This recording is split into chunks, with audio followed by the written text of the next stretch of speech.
The purpose of business is to create a customer. Why don't we run our businesses with that priority, with that resolve, with that investment of time and resources?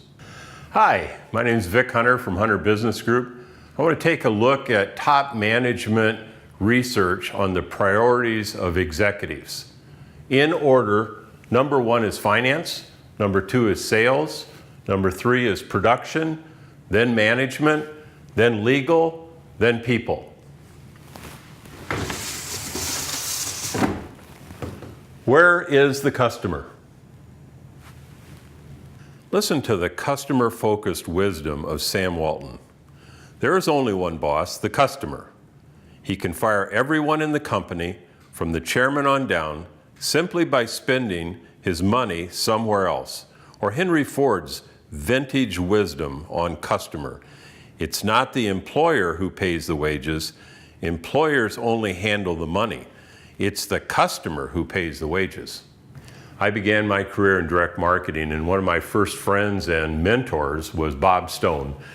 Bob was a great teacher in the industry, and he taught me early on that the list was the most important element of successful direct marketing. More important than the offer, more important than the call to action. It was Bob who really focused me on understanding the customer and beginning every campaign with an understanding of that customer. So when I talk to clients, I often ask them questions about their customers. Who are your customers? Can you identify them and track buying behavior through distribution? The distributor is seldom your customer. Certainly you can't leave distribution or your rep organization to handle your customers. Who are your good customers? Not good accounts or good ship-to addresses, but real people with names and roles and preferences for your products and services. And what makes them your perfect customers?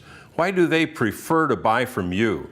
What are their demographics and psychographic profiles? How complete are those profiles? Have they been compiled with integrity, or are they recorded as handwritten notes on call sheets, or maybe even worse, left over from your last CRM project? Customer information in a corporation begins when you claim customer information and customer behavior as a corporate asset, when you begin to invest and store and manage and use that customer information and that asset to grow your business. Our friends at Parker Hannifin have a great saying: what does good look like? A good customer looks like this. A good customer buys from you without the heavy burden of customer service therapy. But what does a good customer asset look like? An engineering company that we work with has about 4,000 pieces of equipment at 400 sites that they've installed in the last 10 years. And we began last fall talking about how to grow their business by understanding who their customers really are. By calling into those sites, we identified a program around individuals now working with each of those pieces of equipment. This program is called a wellness program, and it's shifting the focus of the company from receiving RFPs on their fax machine to a proactive understanding of who bought their equipment, what condition that equipment's in, and who they need to talk to stay in touch with those applications at each of these 400 sites. They decided to find out not only how the equipment was doing, but who was currently responsible for each piece of equipment and what kind of work it was doing for their customer. They also wanted to keep in touch with those customers to add future value. They decided to invest one person who would take on the project of calling customers and documenting the wellness program. So the calling began. And who is responsible for this equipment? Okay, so how has the equipment been performing for you? And what is the primary application for the equipment right now? All right, do you need this kind of work done at other areas in your location or elsewhere in the company? Good to know.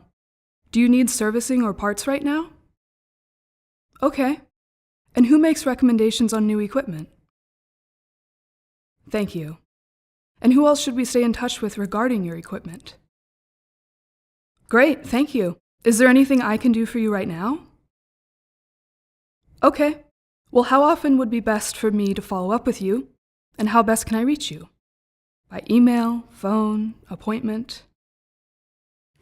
So here's one person on the phone making 15 completed calls a day, 7 completed profiles, 4 pieces of equipment identified, and every week creating 2 new opportunities confirmed by the engineers for follow-up in the following month.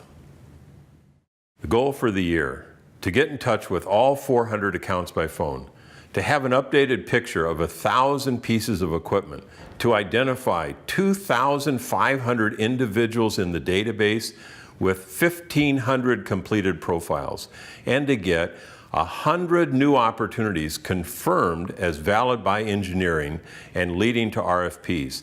That's $12 million in the pipeline identified as potential revenue from the wellness program. Now that's a customer asset. I often wonder, why don't we put these assets on our balance sheet? I mean, when we merge companies or we buy companies, we buy that future revenue stream, but maybe that's a topic for another Idea Engine in the future. For right now, if you'd like a copy of that dashboard, just drop me a note. Otherwise, thanks for joining us for Customer as an Asset, another Idea Engine from Hunter Business Group.